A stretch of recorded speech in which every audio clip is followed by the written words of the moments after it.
Just ahead, another early morning heist. Thieves target another business in the county. I'm Katara Jones. I'll have more details on what they took coming up on CTV News. Plus, Governor Wes Moore signs over 200 bills today. And there's a black bear in the region. Learn what you should do if you encounter him. Those stories and more up next on CTV News.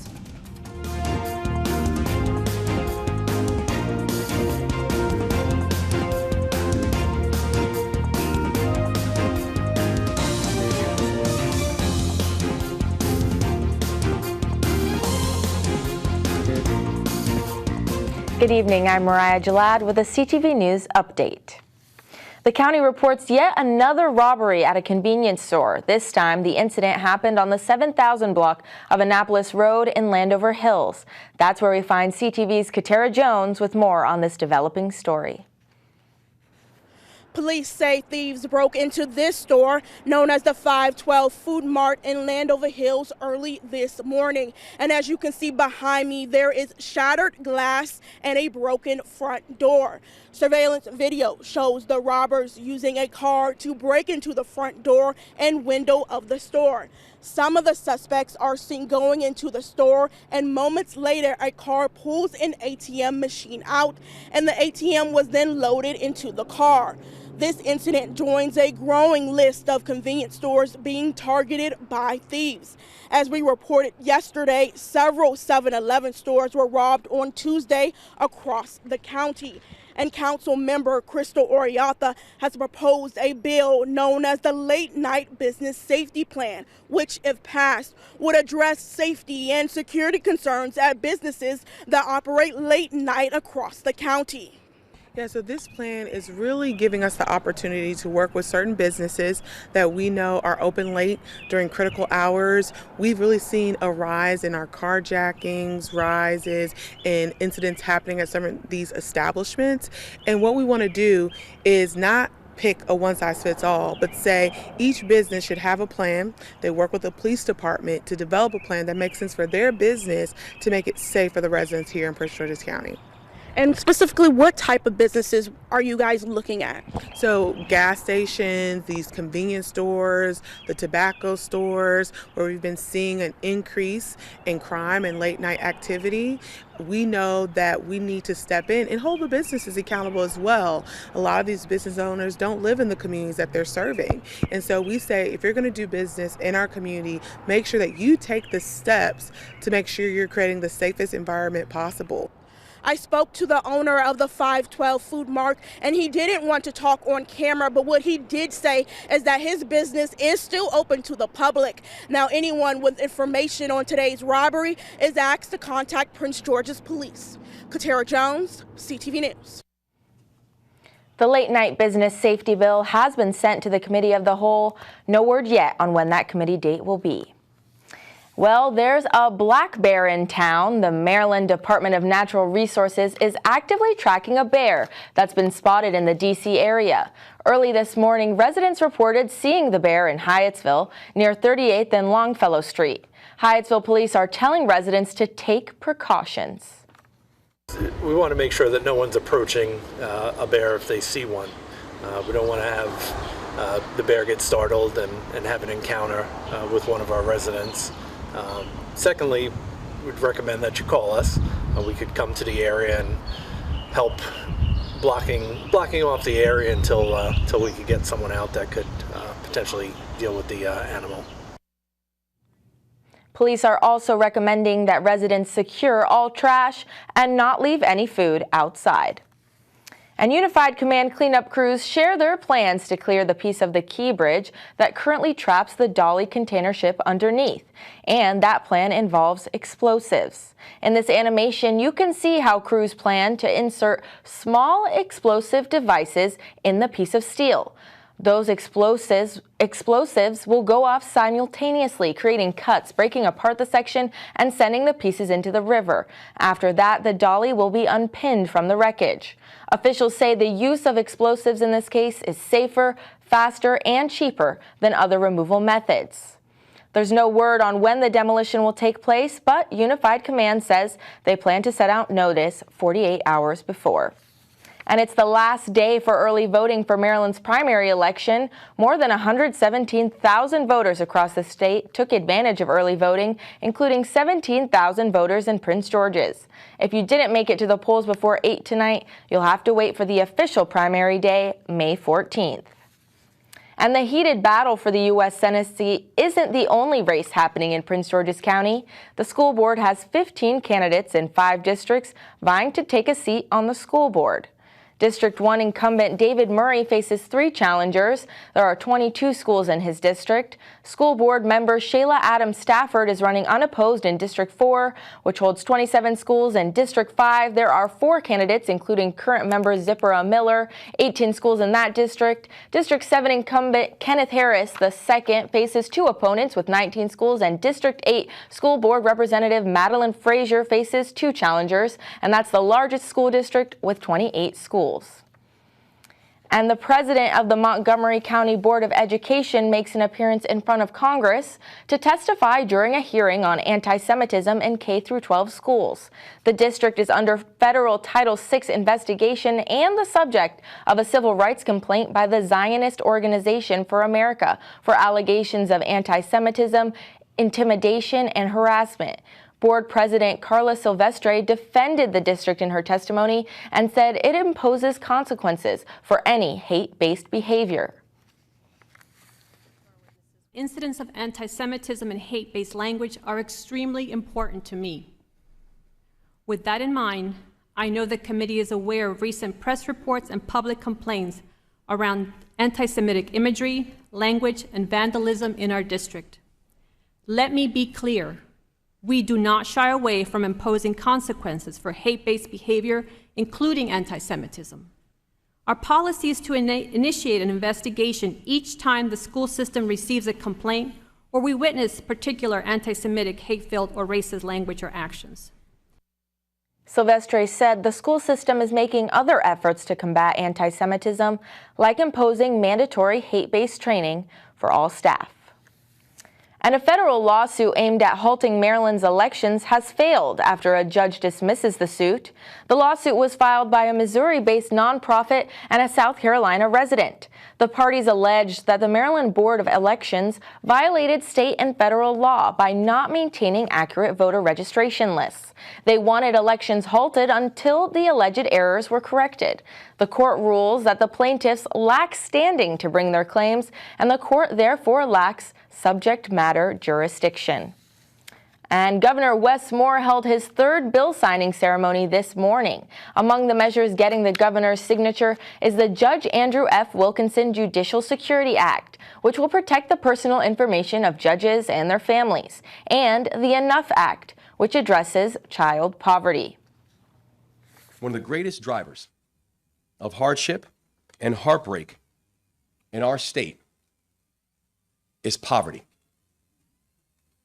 is child poverty. The fact that for so many children, their destiny is written before they even get a chance to have a say. Because poverty drives violence. Poverty drives despair. Poverty hides the vast potential in all of our children. Poverty hinders economic competitiveness, and poverty is not about a single zip code. Because when we're talking about the impacts of poverty, we're talking about Western Maryland. We're talking about the Eastern Shore. We're talking about Southern Maryland. We're talking about Prince George's and Montgomery County. We're talking about Baltimore City, Baltimore County, from Cecil County to Harford County. We're talking about everywhere. Another piece of legislation signed into law today is Maryland's Kid Code.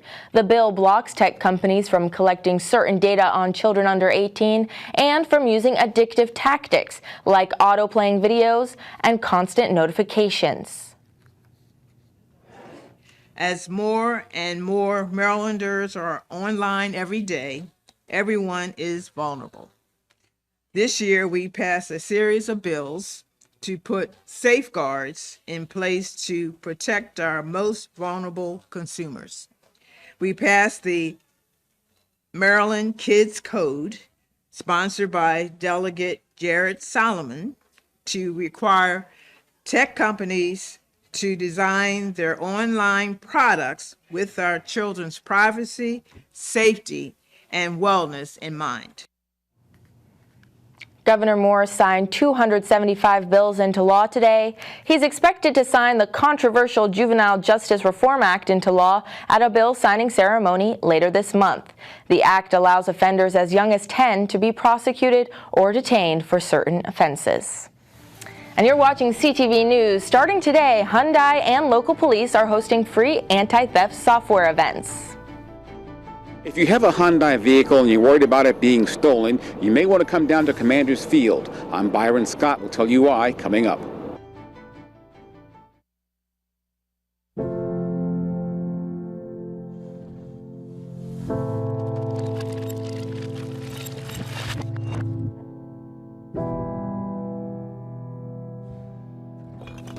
If alcohol builds a wall around you that doesn't let you see where you're going, that keeps you feeling isolated and alone, that makes you feel hopeless,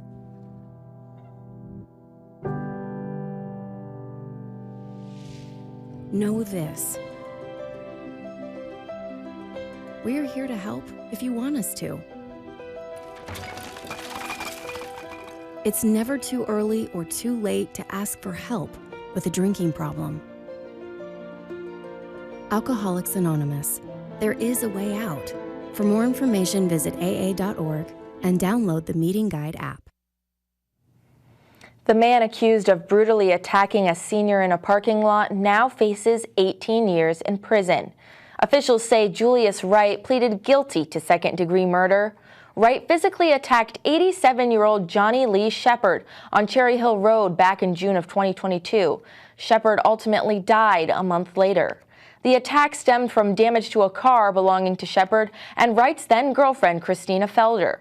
During the 3-day trial, a medical examiner says Shepard sustained a brain injury, facial lacerations, and nasal bone fractures. Wright's sentencing is set for June 28th. And a man was stabbed to death inside a Prince George's County business. Officers were called to the 6500 block of New Hampshire Avenue around 10:50 Wednesday night, where they found the man suffering from stab wounds. The victim was taken to a nearby hospital, where he was later pronounced dead. Anyone with information is asked to call police at 1-866-411-TIPS.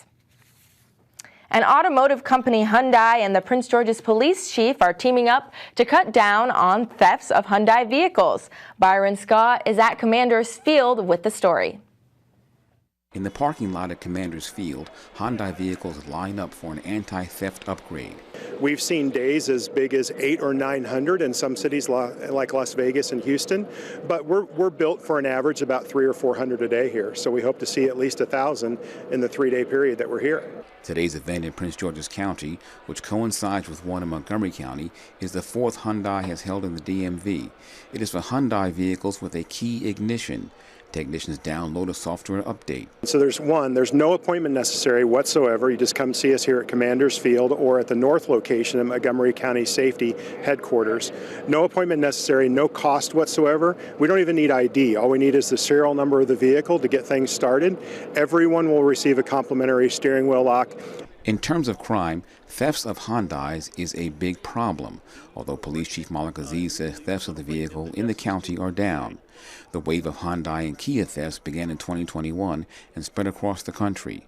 Incidents spiked after instructional videos were posted on social media showing how the cars can be stolen with just a USB cord. We have a few hundred of these being stolen because for no other reasons that it was a social media challenge. And some people are using this as an opportunity to commit other crimes with it. So we want to disrupt that. Marty Moon drives a 2016 Hyundai Sonata. It's happening everywhere, so I wanted to try to keep the car. It's my son drives it, so I want to keep it safe for him. Again, this is a 3-day event. It runs from today and tomorrow, 8 a.m. until 6 p.m., and then on Saturday from 8 a.m. until 3 p.m. At Commander's Field, Byron Scott, CTV News. And a Maryland law requires lawmakers in Annapolis to complete anti-sexual harassment training sessions. But according to Maryland Matters, 2 lawmakers have not complied. They are Senator Mary Dulaney James, a Democrat from Harford County, and Delegate Barry Silaberte, a Republican from Frederick County. Both were part of a group of 6 lawmakers who earlier this year missed 9 of the sessions. All were offered virtually. Silaberte says he is now scheduled to take the training next Tuesday. James cited scheduling issues as the reason she missed the sessions. The mandated training was part of a 2018 law that broadened protections for women working in the General Assembly. And a concrete subcontractor out of Bowie is being ordered to pay more than $100,000 in back wages. The U.S. Department of Labor accused V&V Construction Incorporated of denying dozens of workers their full pay. The department says they did this by incorrectly classifying workers and underpaying them for overtime. V&V is ordered to pay around $180,000 in back pay to 55 workers in the next 30 days. The company will also be monitored for the next year and a half to confirm they are operating legally. And you're watching CTV News. After the break, Hospice of the Chesapeake is joining us in studio to talk about childhood grief and how they help children dealing with the loss of a parent or loved one. Stay tuned.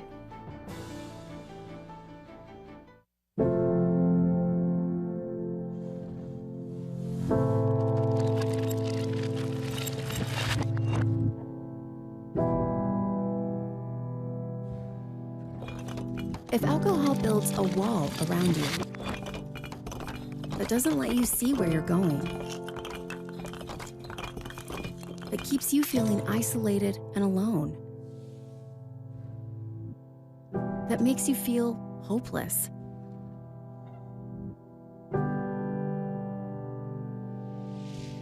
know this. We're here to help if you want us to. It's never too early or too late to ask for help with a drinking problem. Alcoholics Anonymous. There is a way out. For more information, visit aa.org and download the Meeting Guide app. Childhood grief has profound impacts on youth, families, and communities. According to the National Alliance for Children's Grief, almost 6 million children in the U.S. will experience the death of a parent or sibling by age 18. Today, I'm joined by Miriam Rendon-Ponce with Hospice of the Chesapeake, who is putting in the work to help those children dealing with grief. Thanks for joining us. So tell me about the Hospice of the Chesapeake and what kind of services you guys provide. Sure, absolutely. Well, thank you, first of all, for having me here. It's very important to talk about hospice in general, but what we do at Hospice of the Chesapeake is we provide palliative care, hospice services, and also grief support once the patient passes. Yeah, that's what we provide. I see. Mm-hmm. So when it comes to childhood grief, when's a good time to talk to a young child about death? How, is there such thing as too young? No, there is no such thing as too young. I think preparing them to what is to come is probably the best way to do it, because they know what's going on. They can pick up on cues. They can see, what's happening in the home, and they can kind of pick up on the mood of the parents and other families within the home, and they know something is wrong. So it's better to just be honest and, speak to the facts, of course, based on their age, but it's more important to just let them know what's going on. Mm-hmm. And when it's somebody that's close to the child, like a family member, do you think it's better to talk about it, straightforward, talk about it maybe in a religious way, or some people like to use metaphors? What do you think is best? I think all of the above. It really depends on the child, depends on the age as well. If it's a younger child, you may want to use metaphors, use people that are closer to the child, so the parents, grandparents, maybe seek some counseling before and get some support with, professional to what is the best way to talk to the child. And then on teenagers and middle schoolers, just tell them factual stuff and let them know the honest truth. Mm-hmm. So what are some signs to look for of grieving in children? It might look a little bit different from adults. What should we be looking for? Absolutely, good question. So it really depends on the age, once again. On smaller children, they may be a little bit clingier than before. They may throw some tantrums. They may be just crying for random things. For middle agers, they may be same thing, kind of acting out, maybe showing some signs of not wanting to interact with the family. For teenagers, they may avoid the whole situation. They may not want to talk about it and just pretend that it's not happening, or they might want some information. And often than not, they model what the parents or the family is doing. If the family is just really lost for words and just not doing well with the grief, the child may do the same thing. So it really depends on the family, but always it's a good idea to seek professional help. Okay. What are kind of the common questions that children ask after dealing with death in the family or a death of someone close to them? There's always going to be these automatic questions they have. What are the right ways for parents to address them? That's a good question. So they may ask something like, where is that person? Where did they go? Will they ever come back? Sometimes it's just best to just let them know what really happened. Sure, you can say they are in heaven, but what does that mean? Are they coming back? And you can say something like, Papa is in heaven, but they are not coming back. They were really sick. Remember how they were sick, and you kind of just guide them through that process. But it's always best to just be honest. I see. Okay. So I know that one of the programs that the hospice provides is called Camp Nabby. Yes. Can you tell me a little bit about that? Sure, absolutely. So it's an annual thing that we do. It's going to be taking place August 9th to 11th, and it's an overnight camp where counselors and campers and other professionals are going to be there to help guide the kids through activities, swimming and crafts and music, to just kind of talk about what they're grieving journey has been.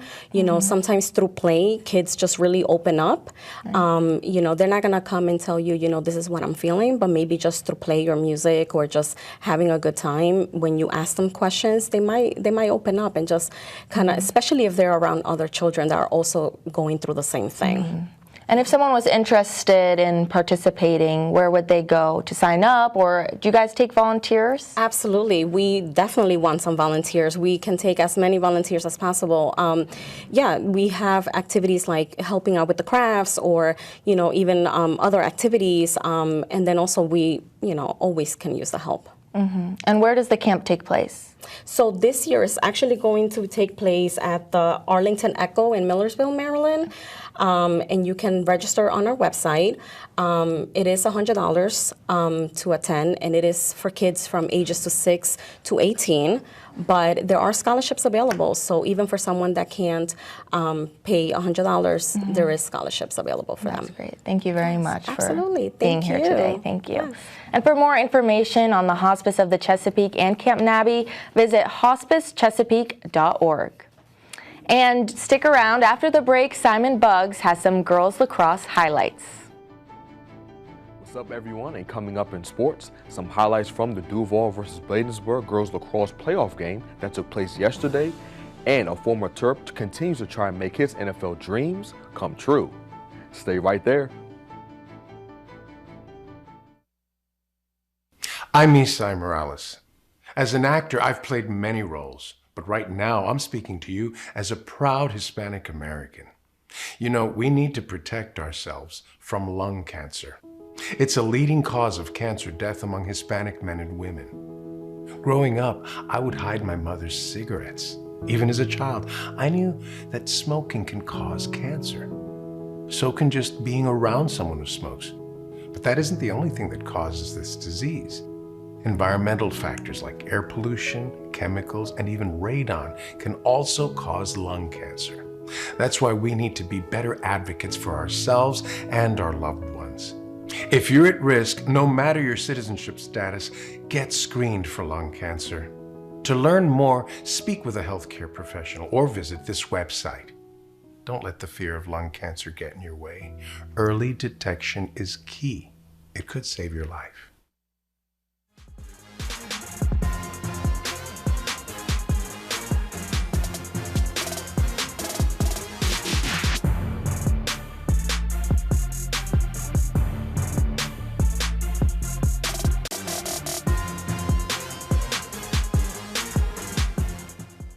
All right, sports fans, grab a seat and get excited because it's time for your Thursday Sports Page. We begin with some news from the world of high school lacrosse. The 2024 lacrosse playoffs are underway, and the Duval High School girls lacrosse squad matched up against Bladensburg at home. Starting with the first period, the Lady Mustangs were able to jump out to a small lead in the game thanks to goals made like this one from a Lady Mustangs player. But as the period went on, the Lady Tigers were able to close the gap as this goal from midfielder Taryn Parker tied the game at 3-3 going into the second period. Moving on to the second period, the Lady Tigers were able to break the tie first, courtesy of Parker making another nice play by converting on this penalty shot. Bladensburg did have some nice defensive sequences during the matchup, such as this save from their goalie to prevent another goal for Duval. But not too long after that, the Lady Tigers were able to build on their lead even more as Parker hit another goal for her team to give them a 5-3 lead at halftime. And the Lady Tigers continued to stay out in front, and they won the game 17-6. Moving on to college football, former Terps quarterback Talia Tagovailoa continues to try and make his NFL dreams turn into a reality as he has been invited to the Arizona Cardinals rookie minicamp. This comes after Tagovailoa failed to earn a job with the Seattle Seahawks in their rookie minicamp. Tagovailoa had a great career at Maryland as the 24-year-old holds the record for the most passing yards in the Big Ten as well as the record for the most completions in Terps history. Arizona's rookie minicamp is from May 10th to the 12th. And sticking with Terp sports news, the 2024 to 2025 schedule for the women's basketball Big Ten Conference opponents has been released. The Lady Terps will play a home and away game against Ohio State. Maryland will also host conference newcomers USC and UCLA as well, along with Illinois, Michigan, Michigan State, Minnesota, Rutgers, and Nebraska. And they will be on the road to face off against Indiana, Iowa, Northwestern, Penn State, Purdue, Wisconsin, Washington, and Oregon. The team's non-conference opponents will be revealed at a later date. And wrapping up sports, the Orioles won their second and final game of the Battle of the Beltway series against the Nationals. The Birds took down Washington 7-6. Baltimore will now move on to their series against the Arizona Diamondbacks beginning tomorrow at 7:05, and the Nats will begin their next series tomorrow as well against the Boston Red Sox at 7:10. And that wraps up your Thursday sports page. Simon Buggs, CTV Sports. Thanks, Simon. Now let's get a quick check on our 3-day weather forecast. Tonight, showers are continuing and we'll have a chance of thunderstorms. Friday, we have showers and we'll be seeing a high of 61 and a low of 49. Saturday, another chance of showers, but we'll get some sunshine and a high of 65. Sunday, that rain and thunder return, and we'll have a high of 66 and a low of 49 to kick off next week. And now for the community calendar, Prince George's County Executive Angela Alsobrooks announced that registration for the 2024 Alsobrooks Summer Passport Experience is now open. This program offers county youth ages 12 to 15 a variety of summer activities and programs to keep them engaged during the summer. Those interested can register now through Wednesday, May 29th. The program officially begins Monday, July 8th. For more information, contact 202-744-3308. And that wraps up our CTV News Update. I'm Mariah Jalad. Join us again tomorrow at 4:30 p.m. Good night and stay dry.